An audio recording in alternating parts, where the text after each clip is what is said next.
This is episode number 12, titled Reset and Manage Your Brain with Dr. Dennis Maness from BrainTek Institute. From the Health and Wellness Encinitas podcast, where we talk the truth about wellness and give you the tools, resources, and access to things that actually work and heal, all from the wellness mecca of Encinitas, California, and beyond.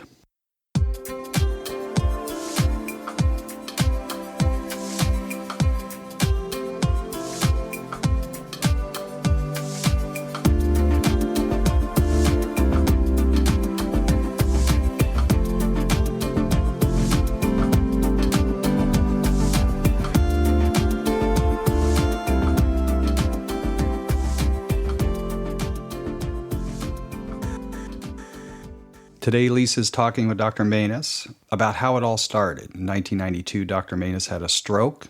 He found some things that worked that allowed him to bring back his memories. And of course, that evolved into BrainTek Institute. So this is all about brain fitness and function, neurology, and its uses against PTSD, ADHD, and any kind of mental performance disorder. Dr. Maness has worked a lot with children who had learning disorders and also adults with the same issues. And now for the show. Welcome back and Happy New Year. Happy 2015. This is Lisa Thorpe. This is Health and Wellness Encinitas. And today I am so very excited to welcome Dr. Dennis Maness with BrainTek. Dennis, thank you so much for being here. It's my pleasure. Thank you for the invitation. So Dennis, you not only have 2 PhDs in neuroscience, or one in neuroscience, one in education. Actually, it's education and psychology. And psychology. Yes. Okay. Yeah. And you work with a very specific type of technology for the brain that has the ability to help a very broad range of conditions, and even healthy people for that matter. Mm-hmm. I'm going to just let you explain it because obviously it's neuroscience, and I'm not a neuroscientist. But tell us about what you do. Well, what happened is in 1992, I had a stroke. Doctors told me I would never talk normal again. They told me I would never work another day in my life, that my memory was bad, and there was no cure when a stroke affected that part of the brain. Now, that was 1992. Now, we have learned more about the brain in the last 15 years than in all of recorded history, so we came a long way when it comes to finding results. But at that time, doctors had nothing they could turn to help me. And I was fortunate that my mother was living with us. I was a single parent at the time. And I didn't know my son's name. I didn't know my son. I just knew that here's this person living in my space, and who is he, and why is he there? And Mother came in, and she just took over it all. And then Mother heard somewhere that if you take someone to a place that was very special to them, that I think we got a dog chiming in. What's going on? Yeah, I was listening to that. What kind of patients do you have here? I know, right? Veterinary market today. No. Yeah. Okay. But Mother heard somewhere that if you take a person who has lost their memory back to a place that was very familiar to them, where they have a lot of emotional ties, it might bring back some memory. So Mother took me to the San Francisco Furniture Mart, where I had some furniture that I had designed that was in the Furniture Mart. Nothing came back. It was just a disappointing trip to her. And I was fine. I didn't know what was going on, but we're in the car. We're coming back home. And Mother was listening to music from the 40s and the 50s. Well, that's music that's way before my time. And something came on the radio, and it brought back my ability to have a normal conversation and have recall. And that lasted for about 10, 15 minutes. And Mother was astute enough to write down the name of that song, and she found the CD.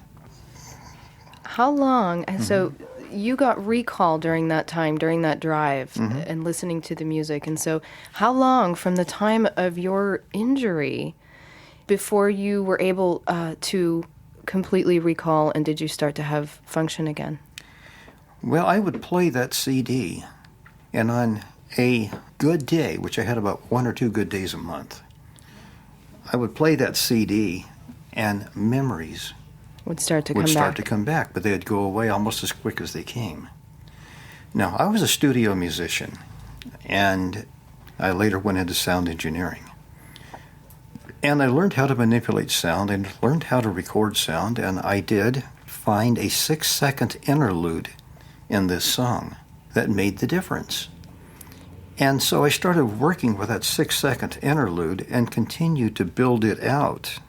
And I started having more good days.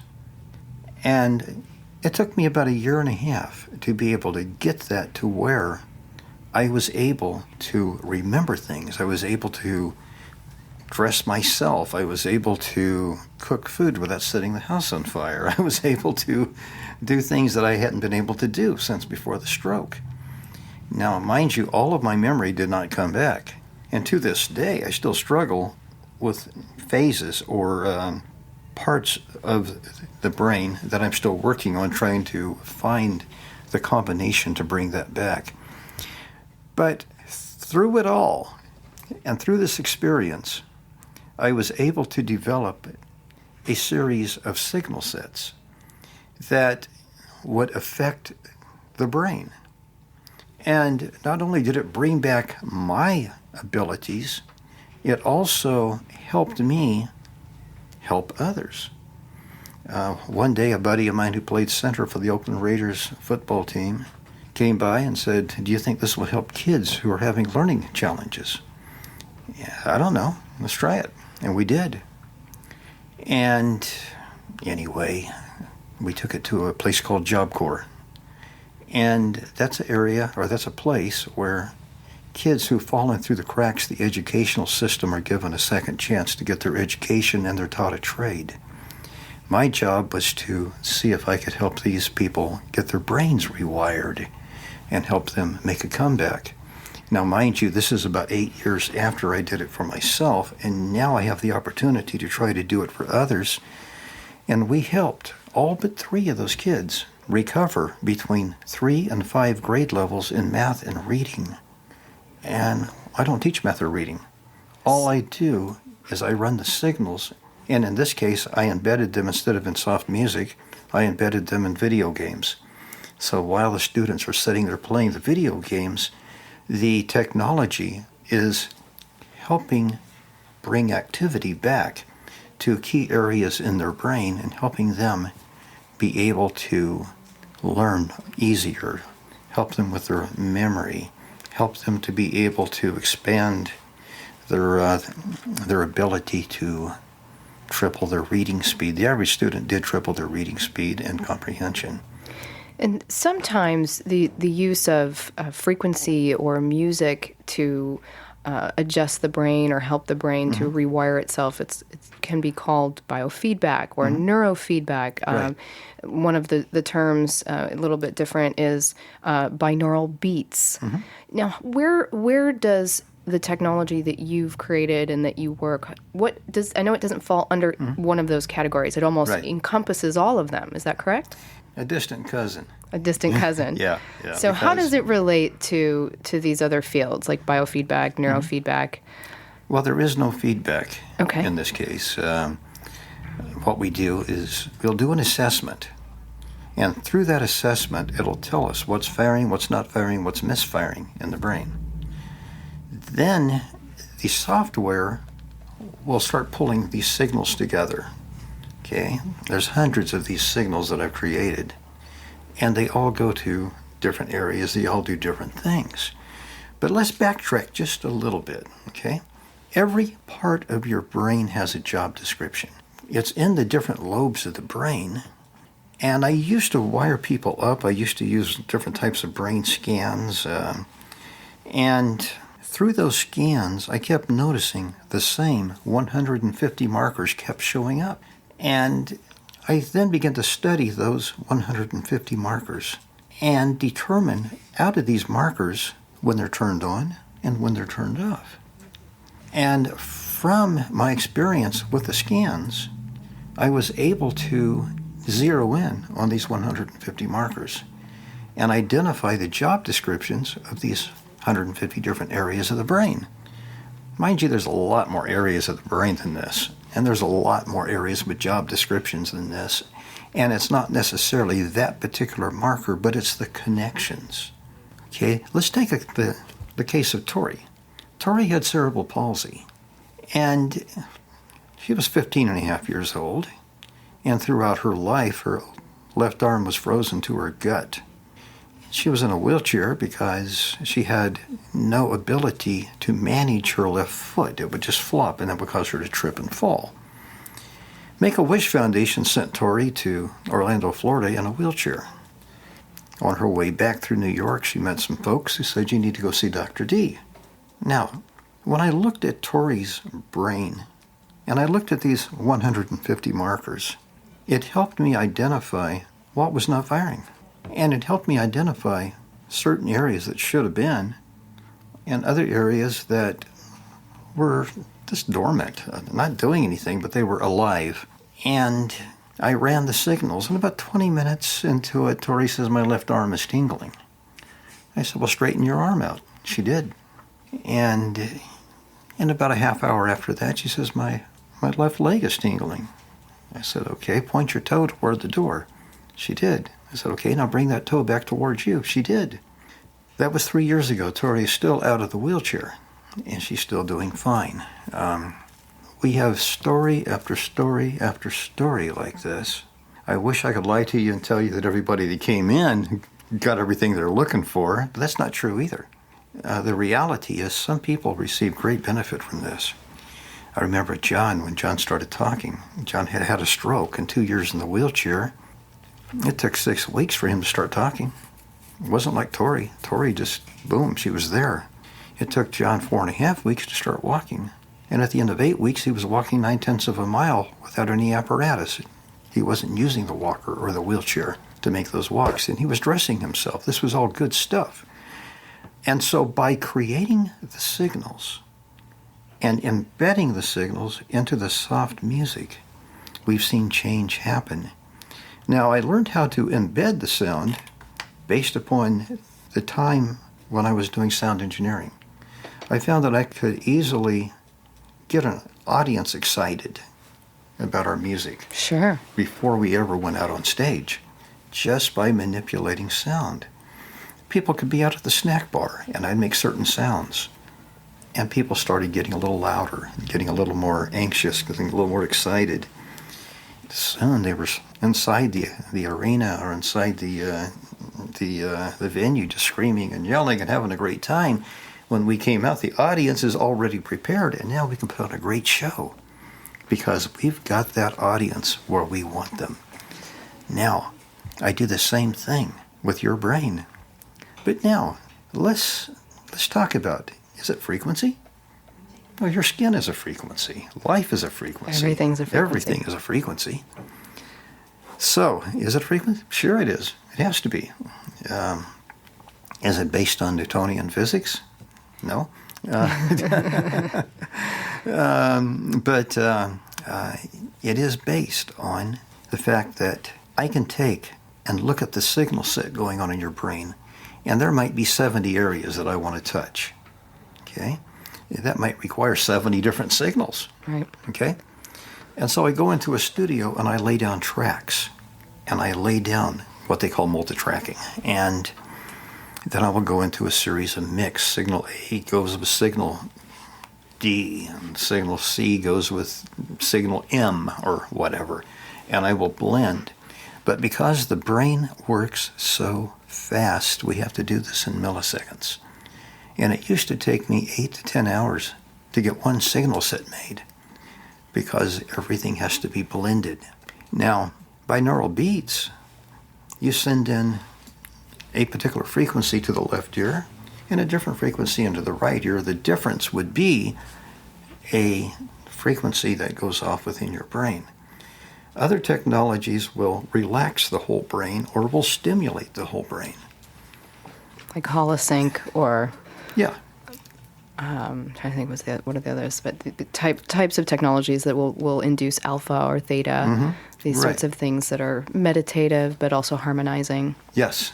And there's nothing wrong with those, but our stuff doesn't do that. You think about the yin for the yang, okay?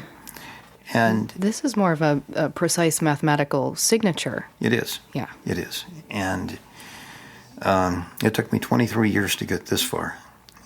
And I have a whole new set of products coming out this year that we're excited about. I can't really talk about them yet, but in about 45 to 60 days, you can go to our website and you can see a lot of these. But the neat thing of it is the fact that we right now have 143 practitioners that do our stuff. And they're doing it in 4 different countries. But we're not limited to those 4 different countries. The fact is... Anyone can learn to be a practitioner with the technology that you teach. Is that correct? They have to be state licensed. It does need to be state licensed. Yeah, we look for a state license. If they're a medical doctor, if they're an RN, if they're an LVN, if they're a massage therapist, anyone who is state licensed can use this protocol in what they do. Now, in looking at the protocol, for someone who is depressed, I can do talk therapy with them as a psychology dude, okay? Mm-hmm. And it will take me weeks upon weeks upon weeks. Right. Now, that same depressed person, I've had Fortune 50 people coming in who are so stressed and so depressed because the market is so tough out there. I've also had everyday Joes come in. The neat thing of it is we can make the change in a couple of hours. Right. And what takes me weeks in talk therapy to accomplish. Now, am I saying talk therapy is bad? No. I think talk therapy is excellent because you're able to help people reason their way through their challenges. But why not knock out the depression? Why not knock out the stress first? Address the biophysical signature that's impeding their ability to self-regulate. Yeah. And to have happiness or contentedness is oftentimes an impedance, or like you said, a signature. There's something that's misfiring or not firing in the brain. Right. And with these mathematical musical signatures, you can turn them right back on. And I know you've gotten what would seem like miraculous results not only with people in comas, like you mentioned, the cerebral palsy, but I know you're also getting amazing results with people with ADHD and depression. And now, are these reprogrammed, or are they each? I know you used to create programs that were patient-specific. Yes. When a practitioner has a new patient come through, they take the evaluation. They do both but I believe it's an online evaluation, and then is there a physical evaluation? It all depends. I'm in research now, and so that's what I do, is I will be in research. But when a doctor has a case and they've done everything they can do, they'll send them to me. And I look for new pathways. I look for new ways of doing things with their brain. So I will look at the MRI, I'll look at the CAT scan, I'll look at the PET scan, the SPECT scan, whatever they've got. And then I will do my own scan as I run signals to try to find what is going to work for this person. Now, we do what we do, and the doctor has a new tool to work with. And this has happened on several occasions, is that we'll do what we do, and we will set a plan in place, a program in place that has changed that person to give that person an opportunity to improve. And then that person can take that and go back to their doctor, and the doctor has a new pathway to develop from. Now, we can look at Kirk. Kirk had been in an automobile accident. He had a traumatic brain injury. He was having seizures constantly. They had to put black patches over his eyes because anytime he would see something move, he would go into seizure, or his vestibular would be challenged in crowds and around noise. Well, Kirk had been in this situation for 9 years. They pulled his driver's license because obviously when you're driving, things move. And he can't go into seizure while he's driving, right. You know. I'd like to joke and say that I get my best sleep while I'm driving, but that's not true either. but Kurt came to us 9 years after they pulled his driver's license, and he was having these challenges. Well, the doctors did everything they knew to do. I worked with Kirk for 3 hours on a Wednesday and 2 hours on a Thursday. I did not see him Friday, Saturday, Sunday, but he came back to the office on Monday. He wasn't wearing those black patches or those black glasses. And he and his wife are almost in tears. And he came back and he said, I can't believe it. We took the grandkids to Disneyland. It was hot, and I went to wipe the sweat off my brow and my glasses fell off. Here's noise, here's crowds, here's movement. I didn't have any seizures. I didn't trip, I didn't fall. They didn't have to lead me out of the area. What happened was, I got on one of the kiddie rides with the grandkids, and he said no seizures, plenty of movement. And he tells this story on our website. If you go to www.BrainTek Institute.com, you go to directory and then drop down to BrainTek TV. Kirk is telling his story of how his glasses fell off. And he didn't have any seizures. His last ride of the day was Space Mountain roller coaster. And we'll have the show notes so that people can find. And I'd also like to comment, if anyone has any questions, please feel free to call in. You can leave questions if you call 206-600-2475. We'd love to hear what you'd like to hear about, if you have any questions about the current show, past shows. And we will definitely have all of the show notes and links to Dr. Maness and BrainTek on the podcast. If you go to healthandwellnessencinitas.com, you're able to get all of this information and link back to Dr. Maness and find all of this information. So that I understand, and so everybody understands, you've been doing this work. You've created this technology, this form of manipulating and help to readjust or autocorrect the brain so that people can recover from a very broad range of neurological or even physical ailments. And you've taken it and turned it into a training so that it's not only an opportunity for people to get well, it's an opportunity for other people to become practitioners. Yes. If they're, or add, I should say add this tool to their practice. Right. And I'm curious because I understand you've created specific programs for specific patients. When somebody becomes a practitioner using this tool, are there set programs or is it patient-specific? Everything we do is patient-specific. It's patient-specific. Well, and it's called BRE program. And the BRE program, you come in and you learn how to run the software. Now, what happens when you learn how to run the software, you have access to all of our different protocols that we run. Now, they're having the same results that I'm having. We had two situations in Atlanta, Georgia, where one of them was a child who was homicidal, not suicidal, homicidal. He hated everybody. Couldn't get along with anybody. The whole world was out of step except for him. And he was being watched so closely by the authorities. And he was not really under a house arrest, but if he disappeared for any short length of time, there's ground troops out looking for him. They had a helicopter in the air. They had ground troops out looking for him one day that he had been gone for about 2 hours. And they found him on the roof of his house. And doctors and psychologists and medication did everything they could for him, but it did not change his hate toward people. Dr. Bergeron put him on the program, and the following week, his young lady who was running the program, I believe she's a physical therapist, anyway, she called and said, "You will not believe the change in this child. He's actually getting along." I mean, I was worried about this young lady managing his case. She did terrific. And within 2 weeks, he had a birthday. He said, "Guys, don't buy me anything. Give me money so I can buy flowers for my mother." Wow. That was big. But it's worked on people of all ages. But now, when you talk about ADHD, more than 1 in 5 American adults now take at least one type of medication for this disorder.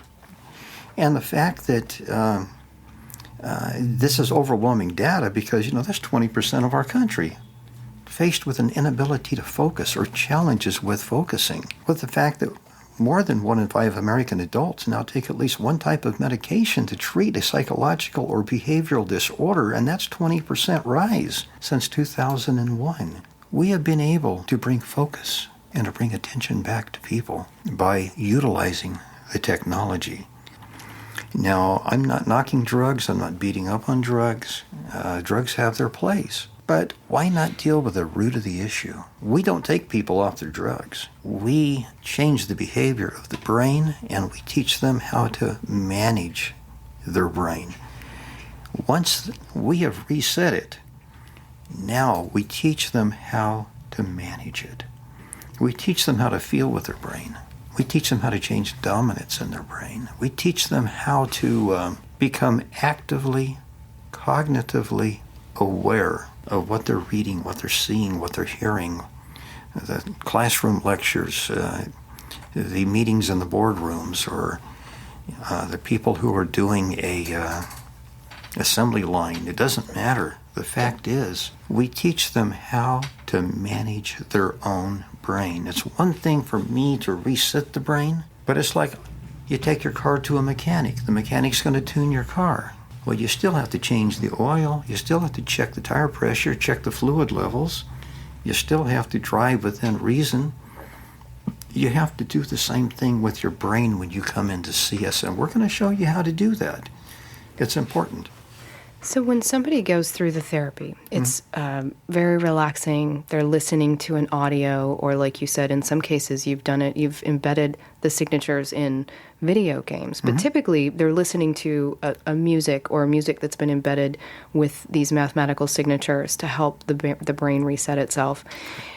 When you're educating people about the mindfulness or how to manage after the fact, is that using the same therapy, or is this another process? No, it's another process. It's a process that if you're sitting in a classroom or the boardroom, if you're on an assembly line, if you're just being mom or just being dad, there's times when you get stressed. I want you to be able to feel what is stressing you before it has an opportunity to manifest. And we showed you how to do that. For a lot of moms, as a mother, that's a big one. It is. That's a big one. Yeah. And as a father, that's a big one. Yeah. And as soon as you feel it, I want you to change dominance. Now, what does it mean to change dominance? Okay. Well, let's go back a little bit. Let's talk about your endocrine system. Within your endocrine system, our protocols have three pathways. One going south into the gut, another one going through the thyroid into the hormones, another one going from the adrenal glands into the amygdala. The amygdala communicates with, the adrenal glands communicate with the amygdala, and it produces a stress hormone called adrenaline. Too much adrenaline feeds the cortisol. Too much cortisol feeds the free radicals, and before you know, you're in a tailspin. The Amygdala Hijack, I know it too well. Yes. As a first-generation Italian, I know all about the Amygdala Hijack, and as a mother. It is, and because we go along in our life and we're very stressed, and the average person now deals with, I think we used to have stress occasionally when the saber-toothed tiger was up on the cliff and we said, oh no, I better run or hide. Yeah. But now it's every day. It's the bill on the counter. It's the honking every time we get in our car. It's, oh no, I forgot to do this. And so the level of stress, the amount of cortisol being produced is like that of a saber-toothed tiger being over our shoulder. Precisely. And then that amygdala, they call it the short track to the amygdala. I know this. And now we've lost it. And so I have a lot of compassion for this idea that how do we maintain calm? How do we not lose it in life? And what a difference it makes in people's lives if they can learn from the inside out how to slow that down and prevent it. One of the first things that we teach people is how to put your brain in neutral. When you're stressed, when you're worried, when you're troubled, or you just had a traumatic event, that stress can build. And I know you know that stress can literally change the size of the brain. Right, shrink it. It can shrink it. Absolutely. Pregnant women, it shrinks. Yes. But keep in mind, pregnant men, it shrinks too. The woman may be carrying the little critter, but the fact is, Dad is going through a lot of the same stuff. Things. Yeah.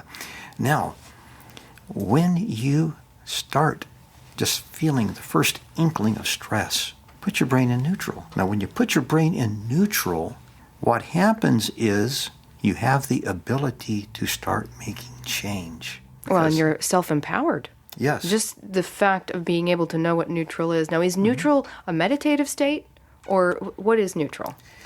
When I'm speaking at a conference or a convention, or if I'm with a patient, it doesn't matter. I will show people how to put your brain in neutral and then how to get rid of the stress within a couple of minutes. You don't have to deal with the stress. The stress is the problem. When your eyes are on the problem, it cannot possibly be on the solution. Right. So what we teach you is put your brain in neutral, change dominance, and then I want you to do certain exercises in your mind that brings you back to focus on the solution. We have a program that we do where you can look at all 6 sides of the box. People get carried away looking at 4 sides. Right. And then they don't bother looking in the box. But that same box might be loaded with wonderful assets, or that same box might be loaded with all kinds of challenges, but it's in your mental pathway. So we teach you how to quickly dissect the box, but you have to change dominance first. You have to put your brain in neutral. You have to get away from the stressor. Get rid of the saber-toothed tiger. That's correct. That's correct. You find a good dentist, pull those teeth. And once you've done this, you're now in a position to make your best decision because you're taking your thinking away from processing from deep limbic. It houses a lot of wonderful emotions, but it also houses a lot of negative emotions. You make your best decisions from the frontal lobes. And so by switching dominance from point A to point B, you're able to come to a calm. So dominance, switching dominance so that we're accessing our frontal lobe, our rational centers, as opposed to our simple animal brain that That's likes correct. to just fight, flight, or freeze. That's it. Yeah, That's it. no, I get it. Yeah. But now sometimes the challenge is in the frontal lobes, and you have to change dominance away from the frontal lobes. And we teach you how to feel with your brain. Now, when do we want to switch away from our rational centers? Well, it's not necessarily the rational center. I've hit a Away trauma. away and from the trauma, frontal lobe. Yeah, and the trauma is causing all kinds of excitement to the frontal lobe. That could be a head-on collision, whether that be on the football field or an automobile. Or even some very upsetting news. Yes, because now your rational mind is trying to process trauma, and it's too upset to put the brain in neutral like, wow, right now. And so we teach you how to change that dominance to the proper area, and it's usually orbital opposite. You're like a brain fitness trainer. Yes, we are. So, you go into a gym and you can get a trainer and they say, we're going to make your biceps stronger, we're going to make so that you can walk better, so that you can stay thinner. And it's the same thing that you're doing with people for their brain. Absolutely. And they're able to function and perform better. I've seen the results on the website. I've heard the stories. I mean, it's profoundly amazing what you're capable of. I mean, I really believe what you're doing, what you've created with BrainTek is a big piece of the future of medicine. It is. Because there's no part of wellness or disease that this doesn't have the potential to at least help. And like you said, you can't cure everybody. You're not going to get immediate results with everyone. But some of the results are miraculous. And I think it's probably almost nobody that would not benefit from having a brain fitness program. Correct. And having all of the mathematical signatures in their brain switched on so that they're firing on all signatures. Cylinders. Somebody turn my brain back on. Look into All my cylinders. eyes. So what's the future, Dr. Maness? We have 3 new products coming out over the next 90 days, but we're going to start introducing them probably around mid-February, the end of February, sometime in that time frame. And I am so excited, and I really wish I could talk about them right now, but my lips have been It's a sewn big together. secret. Now I'm chomping at the bit. But I I'll want to tell you know. what, we'll come back and we'll do another one of these. All right. And I'll walk you through it whenever we get to there because I'm going to hold you to that. Yeah. I want to know more. I want to see more. I'm already in my mind. I'm going, okay, what licensed practitioner can I get through this training? Oh, yeah. And now you guys are getting insurance reimbursement now. Actually, we got our first insurance reimbursement this month. Congratulations. They've given us our insurance codes, but they've kept turning us down. You know? we know that we won't go down that path anyway. Yeah, but the insurance industry is an interesting game. Yeah, but they've given us. But you've got a code, and you've gotten reimbursed once, which is the big step. If you get reimbursed and that just once, happened last week. Congratulations! And so this is brand new. It's big, and we're just really excited about that. We found out of the 5 codes they've given us, it's working out beautifully. And we have some good news coming up regarding insurance. This is exciting for the people out there. I mean, not only the practitioners that want to use this tool, but for the patients. I mean, so many people that could be helped so profoundly. And of course, there are very few people that are millionaires. Yeah. So we need it to be something. It needs to be a standard in medical care. I believe it. It really does. Should be the first thing that's done. Dr. Maness, if we treated children in this way, like the first time they go to a pediatrician, what do you think? How do you think that would change society? First of all, and again, this is getting into one of the new products we have coming out next month. In school, we tell kids what to do. We tell them what to read. We tell them to do this stuff. We kind of box them in, don't we? Yeah, and what we don't do is we don't teach them how to learn. How to think. Yeah, how to think, how to use their brain. You see, learning, and I don't care if you're a corporate CEO, I don't care if you are a person who swabs toilets. I mean, it doesn't matter. You have to think, you have to process. And how to feel. It's everybody thinks that we're subject to our emotions. Oh, now I'm angry, now I'm sad, as opposed to I know how to be happy. Right. I know how to process out my anger. I know how to process out my grief. Yes. So that's true. And that's nobody's being taught. People talk about emotional intelligence, but let's this go is farther big. than that. What if I can show you how to look at, and I'll come back, I'll do this with you again next month after we get the stuff introduced. I'm looking forward to it. But what if I can take your child or your CEO and teach you how to look at a sentence and be able to remember it? How many times have we had to read something over and over and over again? You mean I'll remember all the lyrics to the Christmas songs next year? No. We teach you how memory works. We teach you how to be able to become consciously aware. And those 2 words are part of the new website. I love it. But we teach you how to become consciously aware of what you are doing right now.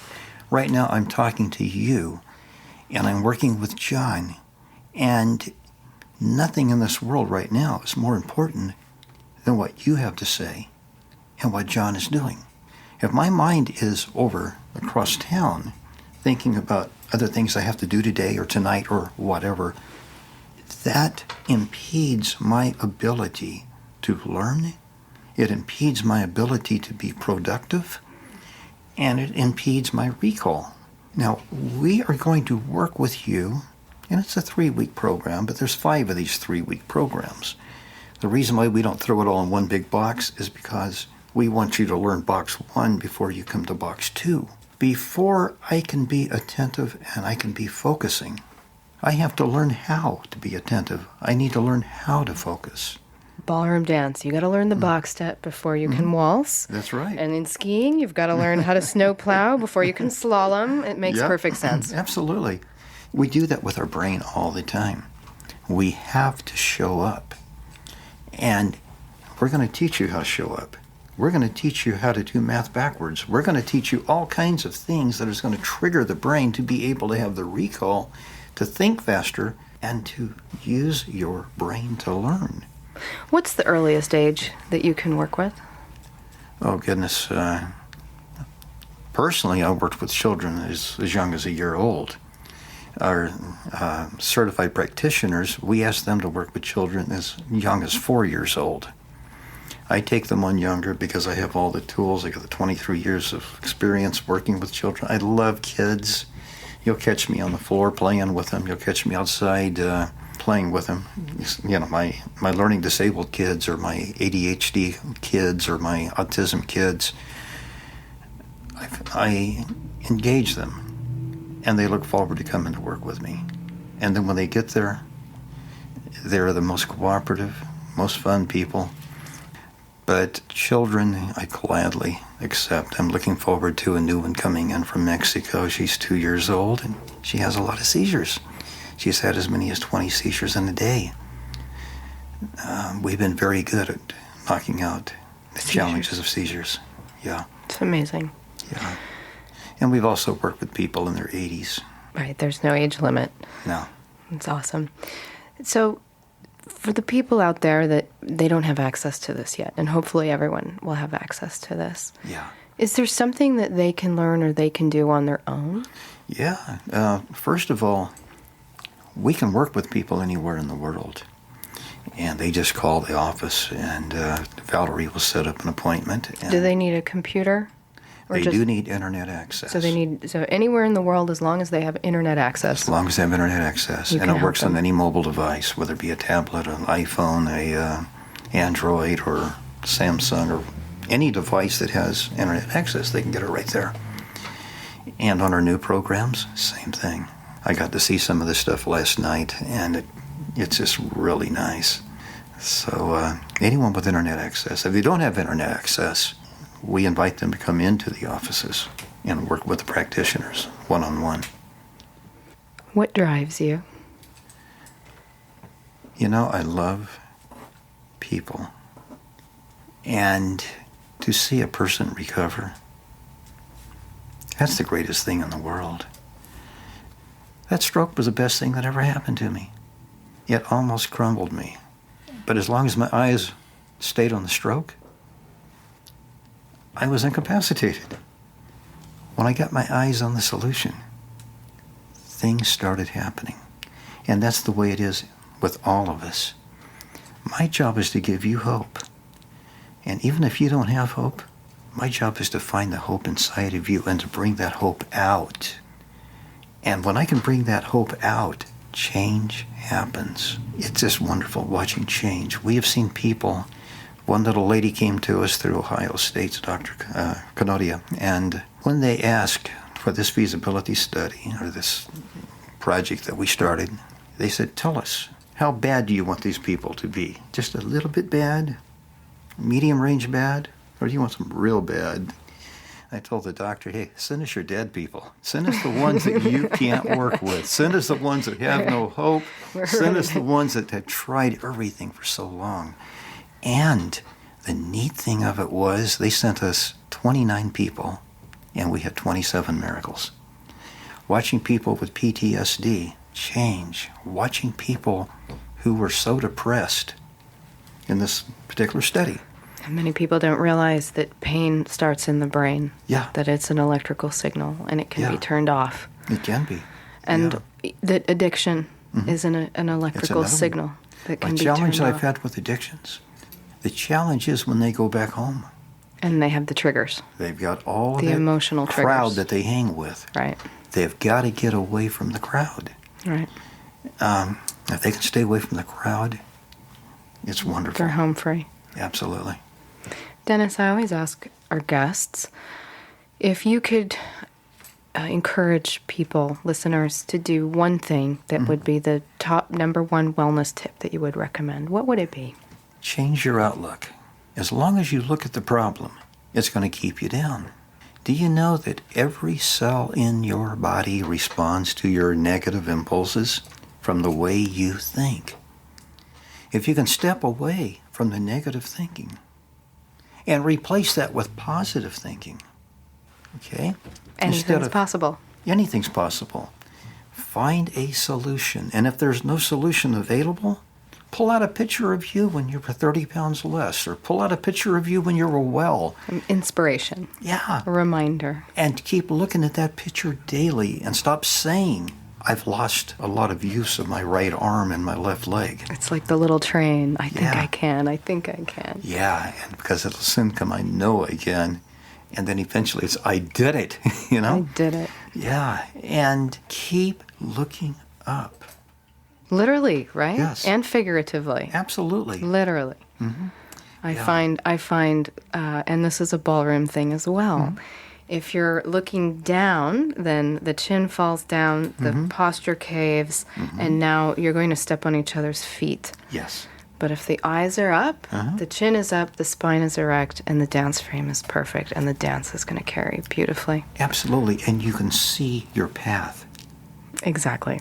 I can see the future when I'm looking straight ahead. That's right. If I'm looking down, I see my steps.